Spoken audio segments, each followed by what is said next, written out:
Ninth BPSC mains के लिए answer writing start किया जा रहा है आज से। जिसमें पहला क्वेश्चन है जिसको मैंने लिखा है। अगर आपको यह क्वेश्चन का आंसर सही लगता है तो आप कमेंट कीजिएगा। क्वेश्चन यह है, भारतीय संविधान में प्रस्तावना में किस बात का उल्लेख है? वर्तमान परिदृश्य हेतु इसकी प्रकृति का वर्णन करते हुए बताएं कि यह महत्वपूर्ण क्यों है। प्रस्तावना भारतीय संविधान में भूमिका की भांति है, जिसमें संविधान के आदर्शों, उद्देश्यों, सरकार के स्वरूप, संविधान के स्रोतों से संबंधित प्रावधान और संविधान के लागू होने की तिथि आदि का संक्षेप उल्लेख है। भारतीय संविधान की प्रस्तावना का आविर्भाव पंडित जवाहरलाल नेहरू द्वारा 13/12/1946 को संविधान सभा के रखे उद्देश्य प्रभाव से हुआ है। प्रस्तावना अमेरिकी संविधान से ली गई है, परंतु प्रस्तावना की भाषा पर ऑस्ट्रेलियाई संविधान के प्रस्तावना का प्रभाव है। 42वें संविधान संशोधन अधिनियम 1976 के द्वारा प्रस्तावना में समाजवादी, पंथनिरपेक्ष और अखंडता शब्द को शामिल किया गया है। अब देखिए प्रस्तावना के मुख्य तत्व हैं। इसको हम लोग 3 भाग में बांट सकते हैं: संविधान के स्रोत, संविधान का स्वरूप, संविधान का उद्देश्य। संविधान के स्रोत के रूप में हम भारत के लोक को रखेंगे। संविधान के स्वरूप के रूप में संपूर्ण प्रभुत्व संपन्न, समाजवादी, पंथनिरपेक्ष, लोकतांत्रिक गणराज्य मतलब कि SSSR। और संविधान के उद्देश्य के रूप में न्याय, स्वतंत्रता, प्रतिष्ठा और अवसर की समता, व्यक्ति की एकता, राष्ट्र की एकता और अखंडता को शामिल करेंगे।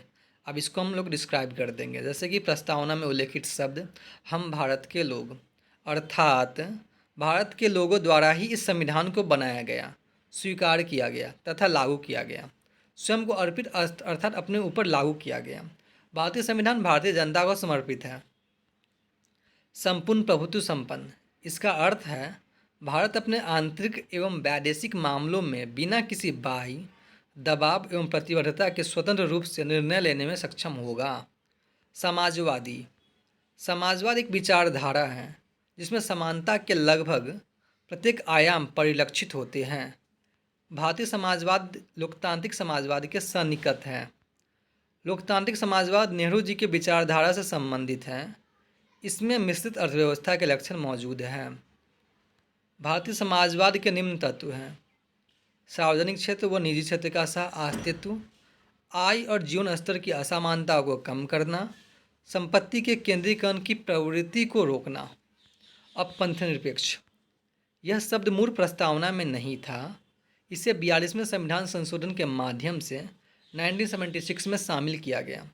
इसका मतलब भारतीय समाज प्रारंभ से ही अपनी बहुसांस्कृतिक विरासत को सौहार्दपूर्ण तरीके से संजोए हुए है। अनुच्छेद 25 से 28 के अनुसार पंथनिरपेक्ष से तात्पर्य धर्म और राजनीति का अलगाव है, अर्थात राज्य का अपना कोई धर्म नहीं होगा।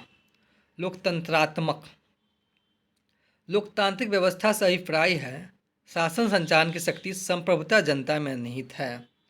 भारतीय संसद द्वारा संसदीय लोकतंत्र को अपनाया गया है, जिसमें मंत्रिपरिषद की विधायिका के प्रति जवाबदेह होती है।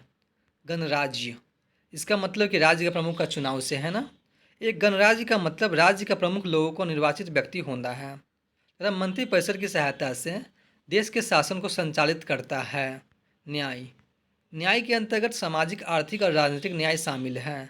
प्रत्येक पक्ष में न्याय का तात्पर्य सभी के साथ समान व्यवहार से है। ये जो क्वेश्चन का आंसर जो लिखा गया है ना, वो आपको ये जो लिखा गया है ना, वो लिखा गया है दृष्टि का जो बुक आता है उससे लिखा गया है, और लक्ष्मीकांत का जो बुक है ना उसको मिला के इसका आंसर लिखा गया है। स्वतंत्रता पढ़ते हैं। भारतीय प्रस्तावना में विचार, अभिव्यक्ति, विश्वास, धर्म और उपासना की स्वतंत्रता की उद्घोषणा करती है। मूल अधिकारों के माध्यम से इन्हें सुनिश्चित किया गया है तथा इन अधिकारों को न्यायालय द्वारा परिवर्तनीय बनाया गया है। समता, संविधान की प्रस्तावना में प्रतिष्ठा और अवसर की समता का उल्लेख किया गया है। इसका तात्पर्य समाज में किसी भी वर्ग के बिना किसी भेदभाव के प्रत्येक व्यक्ति को समान अवसर उपलब्ध कराने से है। समता के अधिकार को 3 आयाम शामिल हैं: सामाजिक समानता, राजनीतिक समानता, आर्थिक समानता। समता का अधिकार भारतीय संविधान में अनुच्छेद 14, 15, 16, 17 और 18 में शामिल है। बंधुत्व मतलब भाईचारा। बंधुत्व का अर्थ सभी नागरिकों के बीच एक होने के भाव को जागृत करना और सर्वमान्य भाईचारे को विकास करना है। भारतीय संविधान में एकल नागरिकता तथा मौलिक कर्तव्य अनुच्छेद 51 के माध्यम से प्रोत्साहित होता है। व्यक्ति की गरिमा। के मुंशी के अनुसार व्यक्ति के गौरव का अर्थ लोकतांत्रिक तंत्र में मौजूदगी सुरक्षित करना है। प्रस्तावना में उल्लेखित शब्द में मौलिक अधिकार अनुच्छेद 21 में विस्तृत रूप से है। राष्ट्र की एकता और अखंडता।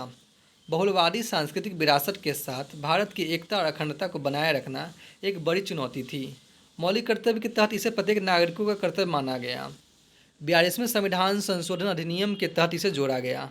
देखिए, संविधान संशोधन अधिनियम नहीं होता, संविधान अधिनियम होता है जिसको संशोधन के रूप में लिखा जाता है। निष्कर्ष, इससे पता चलता है कि प्रस्तावना संविधान के विस्तृत विवरण का संक्षिप्त स्वरूप है। इसका महत्व यह भी है कि जब कोई अनुच्छेद अस्पष्ट या अर्थ जानने में कठिनाई हो तो स्पष्टीकरण के लिए प्रस्तावना का सहारा लिया जाता है। इसलिए प्रस्तावना संविधान की आत्मा है। क्वेश्चन जो था आपका, भारतीय संविधान में प्रस्तावना में किस बात का उल्लेख है? वर्तमान परिदृश्य हेतु इसके प्रकृति का वर्णन करते हुए बताया कि यह महत्वपूर्ण क्यों है।